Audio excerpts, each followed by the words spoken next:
What's up, guys? I'm Avery from Queens, and over there is my mom. Not to brag, but she is a real-life superhero. Have you ever seen any single mom who had to work 3 jobs and only sleep for 4 hours a day, but still is always cheerful like that? Avery, darling, come see.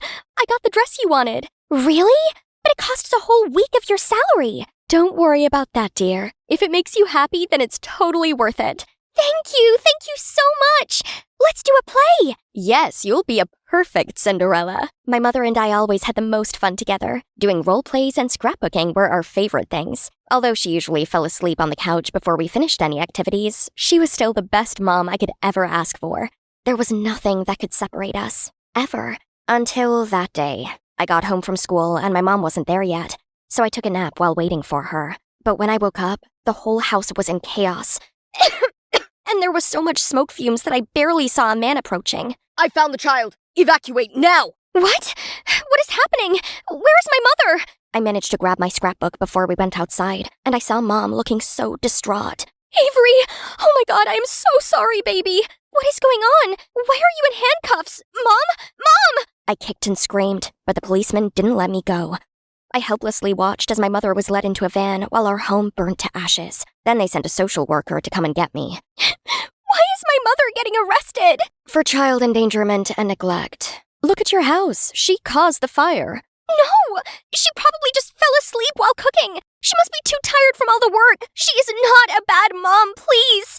I am sorry, darling, but that is not for me to say. The judge will decide, and in the meantime, we'll put you in foster care. Don't worry, I have the perfect home for you. You will love it there. Ugh, this is so unfair. My mother was sleeping in a cell just because she wanted to make food for me? I'd rather be with her right now than wherever this car is taking me. We're here. I got out of the car to see a huge mansion. It's like I just stepped into a palace. And the bigger surprise was the foster parents waiting for me. The Smiths. They were one of the biggest couples in Hollywood, who always appeared on TV for their good deeds and the happy foster home they built for children. Time magazine called them the kindest hearts in the country. But if they thought putting me in a nice house would make me stop fighting for my mom, they were dead wrong. Nice to meet you, Avery. We're so sorry about what happened and promise that you will be well taken care of in our home. Hello, Avery. Aren't you a lovely girl? You can call me Mom. I will not. I have a mom. Right. Look, I understand that this is difficult, but why does it have to be difficult? My mother only made a mistake. Why can't I be with her? She's better than all of you. Whoa, calm down.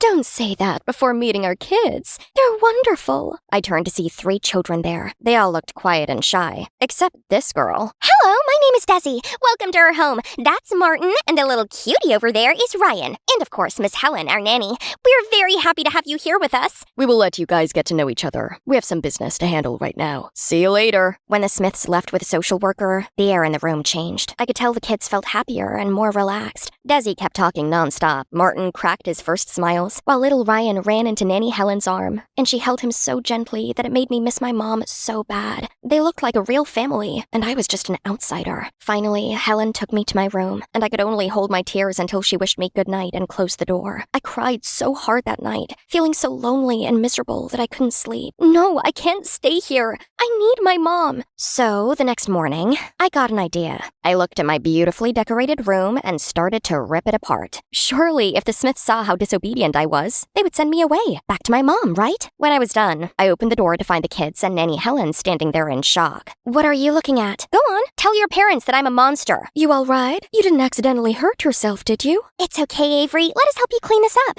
You can wait here. It won't take long. No! Why are they acting like that? They're supposed to be mad. Instead, they quickly cleaned everything and got new furniture from the garage to replace the ones I broke. And in minutes, the room was as good as new. If you don't like this room, you can move to another one. Jeez, this plan didn't go as I expected at all. No worries. I still had a lot up my sleeves. So I kept throwing tantrums here and there, spicing up their food, messing with their drinks, hiding their stuff, but nothing worked. They always forgave me, helped me, protected me. No matter what I did, they still said, "It's okay. We got your back. We're here for you." What's wrong with them? If my shenanigans wouldn't work, I would never escape this house. I guess I had to act up right in front of Mr. and Mrs. Smith, so they would kick me out immediately. But easier said than done. They were rarely home. So right the next time they returned with a beautiful vase, I seized my opportunity. When nobody was around, I gave the vase a little push, and it stumbled wheeled off. A crashing sound jarred, then the Smiths rushed to the scene. Oh gosh,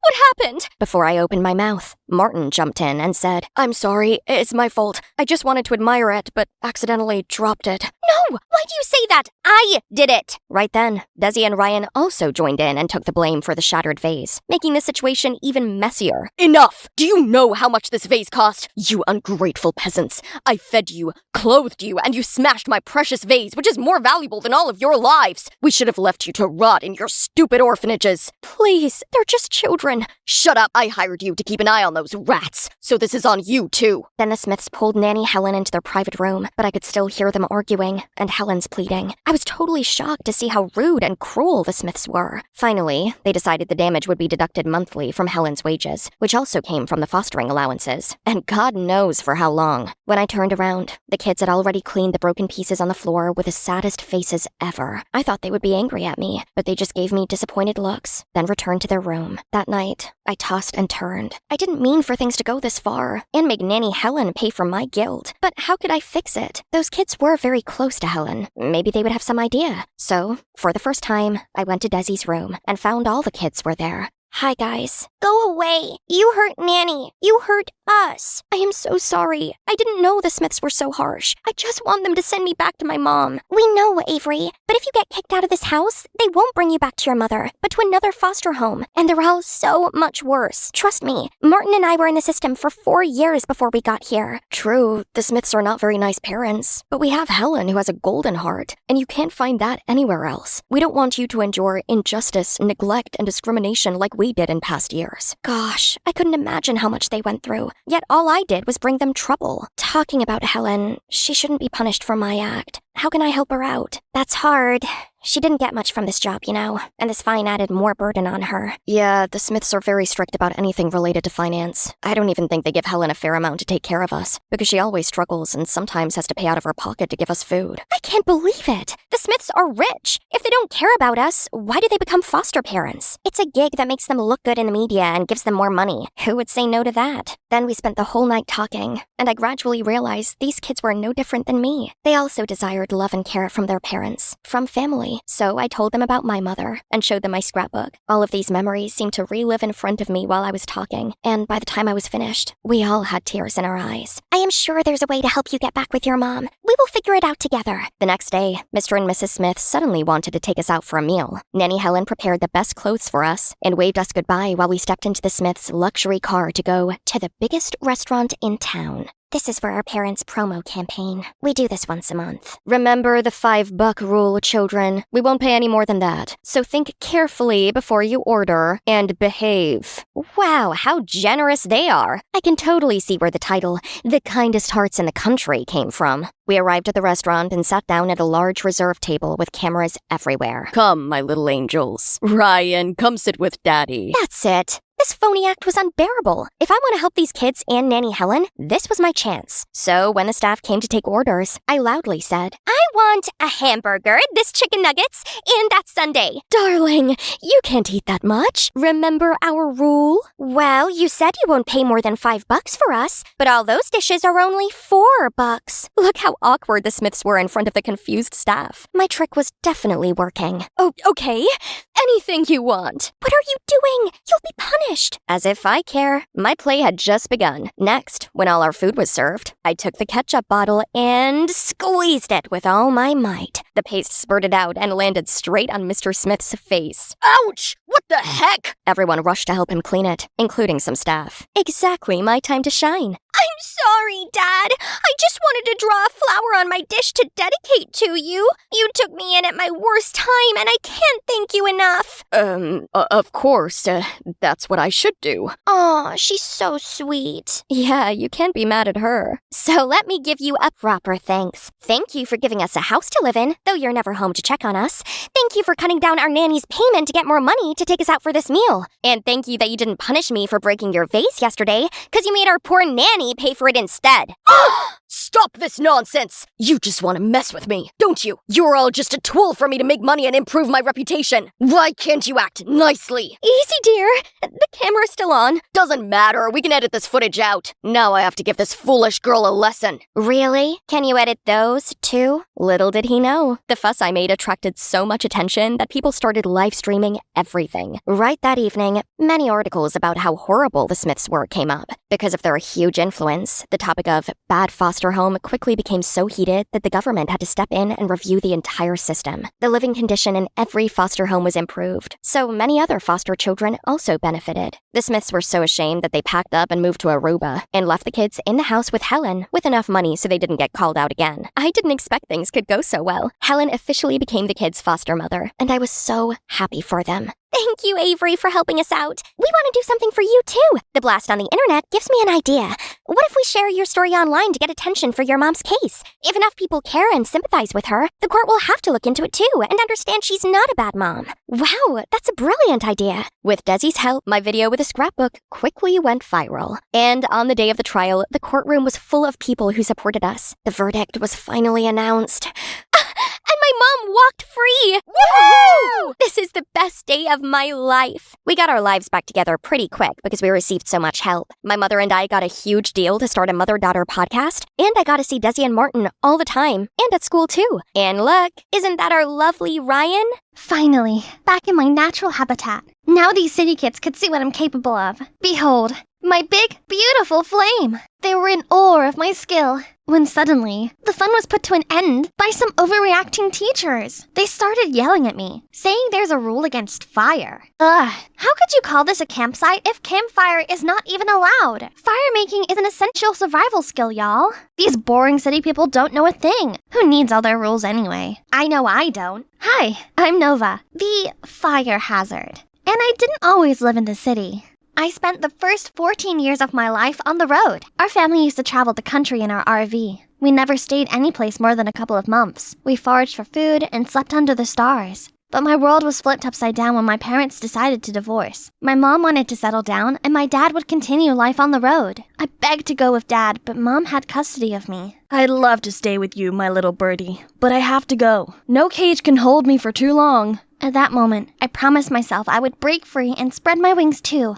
My mom and I then settled into a small 2-bedroom apartment in Savannah, Georgia, where we were greeted by our neighbors, Brenda Foster, a middle school teacher, and her son, Scott, who I'd soon be attending school with. Mrs. Foster was really friendly, but from the moment I met Scott, I knew we wouldn't get along. City people were always grumpy and glued to their cell phones. Mom had to work 2 jobs just to make ends meet, accountant by day, Burger King employee by night. Her colorful wardrobe was replaced with dull uniforms, and all we ate now was fast food. I still kept a sheer hope that one day, when Mom makes enough money, we will hit the road again soon, but No, this is going to be our forever home. Things might be hard for you at first, but trust me, it'll be good for you in the long run. that sounds like she wants my life to be this boring and stuffy for all eternity.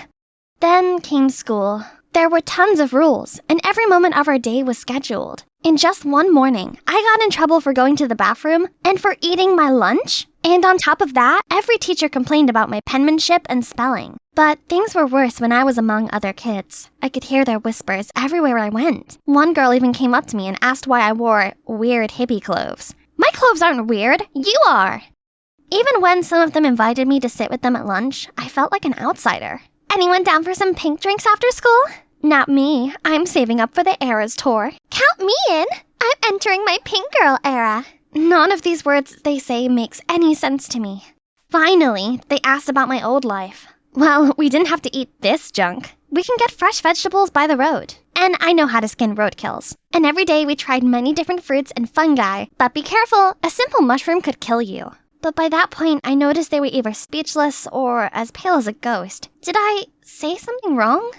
Every school day was a blur of confusing subjects, but today was my first music lesson, and I was so excited to finally do something I was good at. When the music teacher, Mr. Shapiro, asked if anyone wanted to perform for the class, I sprung up from my seat, ready to go. I confidently sang my favorite song, but halfway through, Mr. Shapiro interrupted me. We're learning classical music. That style is called reggae, which we don't teach here.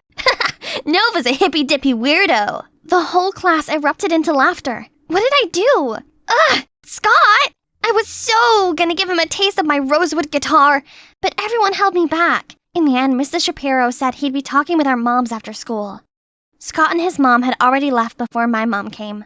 Mrs. Shapiro told her that I was a violent hothead who always dressed inappropriately. I waited for my mom to defend me, but she simply apologized. I'll talk to her about this later. Please excuse her behavior. She has never been to school before.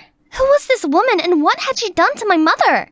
Later, I told my mom how terrible school was. The constant staring and teasing, the way that everyone seemed to be a little afraid of me. Contrary to my expectations, she told me I should try harder to blend in, and she even had bought me normal clothes for school. Mom, clothes are my self-expression. I'm not changing just to fit in. What happened to you? Didn't you teach me to be myself? I did, but now I need you to blend in so you can make friends.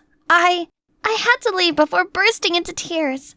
I couldn't stay in the stuffy apartment any longer, so I went out the window, climbed down the fire escape, and just ran away. But at one point, I realized I didn't know where to go, so I wandered around until I bumped into the Fosters, who insisted on walking me back home. Strangely, Scott seemed less annoying now, and kept looking awkwardly at me the whole way home. My mom was clearly surprised to see me when she opened the door. I felt like a joke, because she hasn't even noticed my rebellious great escape. I couldn't sleep that night. After thinking it over, I came to the conclusion that I could get my old life back if I found my dad. If only I knew how.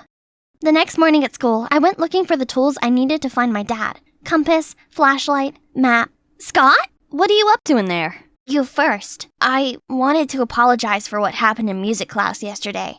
Your turn. I'm gathering what I need to go find my dad, and there's nothing you can do to stop me. Stop you? It looks like you need help. Those things may have helped you hundreds of years ago, but these days we just use the internet. I didn't want Scott's help, but maybe he was right. I had no clue where to start, and I could hardly even figure out how to use my cell phone. Maybe I need a little help to learn about the internet. Follow me. Scott spent that afternoon teaching me the basics of the internet. He also asked about my old life, and I found myself telling him everything. All the things I missed and hated about this new life. To my surprise, he was understanding. His mother was a single mom too, and it had been years since he heard from his father. After that day, I thought I hated him a bit less. About a week later, I felt like I was ready to start my search. Little did I know, Googling my dad's name would give me literally millions of results. I was about to give up when I saw some people looking for their dogs. That just gave me an idea. I printed as many flyers as the library would allow and spent the next day putting them up around the neighborhood. I was surprised by a strange phone number. Hello? Yeah, hi. I just saw a clueless hippie wandering around and I think they matched the description you provided. I was over the moon by how quick I got a response. But then I saw Scott, half a block away, grinning at me with a cell phone in his hand. That internet thing you taught me is useless. Finding people is not that fast, even with the internet. Your best bet would be the database at the police station. Are you sure you... I didn't need to hear any more words and immediately flagged down a police car passing by. Over here, officer! The officer pulled over and rolled down his window. Morning, sir. Please take us to the station. What are you kids doing? Where are your parents? Well, I'm looking for my dad. I heard the officer speak into his intercom, saying he was bringing a lost child back to the station. Well, that's not what I meant, but whatever does the job, I guess. As he led me into the back of the car, I remembered. Sir, he's with me. Should we bring him too? Correction, 2 lost kids. Scott was obviously stunned as the police officer escorted us into his car. It's hilarious. Of course, I need my sidekick with me to help me find that database thingy. Shortly after arriving at the station, the officer left the room to get us some water. As soon as the door closed behind him, I sprung into action. I had to look in every corner, but Scott wasn't helping. Come help me. Where could that database thingy be in this room? What? No, dummy. It's in here. Then he jumped to the computer and did some clicking. Type your dad's name here. Keep an eye out. In an instant, a file with my dad's info came up. I printed it out and sprinted home before the ink could dry. My heart was pounding as I dialed my dad's number. Hey, yo! Dad, it's so good to hear your voice. Who is this? It's me, Dad. Complete silence on the other end. Did I call the wrong number? It's me? Nova? Nova! Glad to hear from you. Guess what, kid? I've been up to all kinds of adventures. Then he talked to me about his amazing trips that I would have loved to be on. Then I asked where he was so I could go find him. I live in the moment, my little birdie. I go where the road takes me. Please, Dad, let me tag along. Okay, meet me at the exit of the interstate at 10 p.m. tomorrow. He ended the call before I could say anything else. I felt the sudden urge to cry for some reason. They must be happy tears. I was finally seeing my dad again. But how could I get there? Maybe my sidekick Scott could help me. If he had made it back from the police station. Oopsies! I ran to Scott's apartment, and to my surprise, he answered the door. Hey, how did you get home? Once I explained to the officer that you were just a little eccentric, he let me go. I'm sorry I left you there. I wasn't really thinking. Oh, I spoke to my dad, and he's picking me up tomorrow night. So, I need your help to get to the highway. The highway? What kind of parent asks his 14-year-old to meet him at the highway at night? Did he even ask you how you were doing? Or your mom? He clearly doesn't care at all. Wait, yeah, he really didn't ask. But Dad probably was just busy. We can talk all about it tomorrow when we meet anyway. How dare Scott think ill of him? What do you know about my dad? He's a free spirit, and I should be traveling with him. Life's all about being spontaneous. My mom doesn't even understand it anymore, so I don't expect you to. But if you don't want to help me, fine. I'll figure it out myself. Then I stormed off. The night after, I was struggling with Google Maps. My phone was suddenly snatched out of my hand. I'll take you there. You might get lost if you go alone. I was still a little upset about yesterday, but that was nice of him. Plus, Scott was right. I would get lost on my own. We arrived early and waited. The hours dragged by, so I called Dad several times but no answer. When I saw it was past 11 p.m., my call finally came through. Oh man, you were there now? Our bus passed Savannah a while ago. We're having a grand party. You should see. Oh, well, maybe we'll cross paths again soon. Bye, little birdie. He hung up right away. I noticed Scott watched me for a reaction, but I couldn't hold it in and burst into tears. Scott got us on the bus to go home. I was sobbing the entire way and couldn't talk through all the tears. Eventually, Scott spoke up. When my parents divorced, I spent a lot of time being mad at my mom too. I couldn't understand why she didn't make my dad stay. But she did try to, right? Nope, she just accepted it. And I eventually realized that she wasn't weak like I had thought. She chose to stay to make sure my life was normal. Leaving would have been easy. And what she did, keeping the lights on, actually took a lot more strength. What Scott said sounded surprisingly mature. After that, we sat in silence for a while. I understood what Scott was saying, but I didn't think it applied to my case. My mom was just not the person she used to be. We arrived home very late. Before we parted, Scott said, "Why don't you ask your mom why she decided to settle down here? Kids don't always understand why parents do certain things. Maybe you should hear her out." I nodded and took a deep breath before opening the door. My mom was on the phone with the cops, and as soon as she saw me, she ran to give me the biggest hug I had gotten in a long time. She asked me where I'd been, and I told her everything. How I tried to find Dad, how he stood me up, and things Scott said earlier. She listened to me attentively, then said what Dad did was terrible, but not exactly out of character. You know how we stopped by a town from time to time? Working temporary jobs like waiting tables and washing cars, right? What you didn't know is that your father always messed up and got fired a few days after he started. So he decided that he'd look after you while I worked. I didn't realize how hard Mom had always been working while me and Dad were just carelessly having fun. Then I asked why she chose that life in the first place. When I met him, I was working a 9-to-5 job that I hated, while your dad was all about, the world is a book, traveling makes you a storyteller. Of course, that sounded fascinating, so I quit my job and set myself free on the RV we bought. But why did you decide to settle down after all these years? After having you, I realized our wandering life wasn't a good environment for a kid. I was worried you'd have a hard time once you got older, especially because your dad wasn't being helpful and was only being a bad example for you. Besides, homeschooling is difficult. We aren't teachers. You deserve to grow up in a stable home, have friends your age, and create deep connections with them. I got you two, and people we met from all over the country. That's not enough, honey. I thought I should give you a normal life while you're still young. You'll be better prepared to make your own decisions later as an adult. It was unfair to you, because you didn't choose that life. We did. The resentment I had towards my mom melted away. In its place was a profound gratitude for all that she sacrificed. I wasn't good with words, so I told her that the best way I could. Do you miss our old life? Well, yes. But for now, you're my #1 priority. After the hurt's gone, it was time to heal. I tried to focus on my lessons and learn the rules. My mom even helped me pick out clothes that were more appropriate for school, but still felt like me. I tried my best to enjoy the same movies as other kids and learned to play their favorite songs on my guitar. Soon enough, they became my new friends. I continued to grow even closer to Scott, my friend and partner in crime, from the start. Still, my mom and I agreed that we shouldn't totally abandon our love for travel, and she promised that we would plan a few big road trips every year, starting this summer. I can hardly wait for our trip to Niagara Falls with Mrs. Foster and Scott.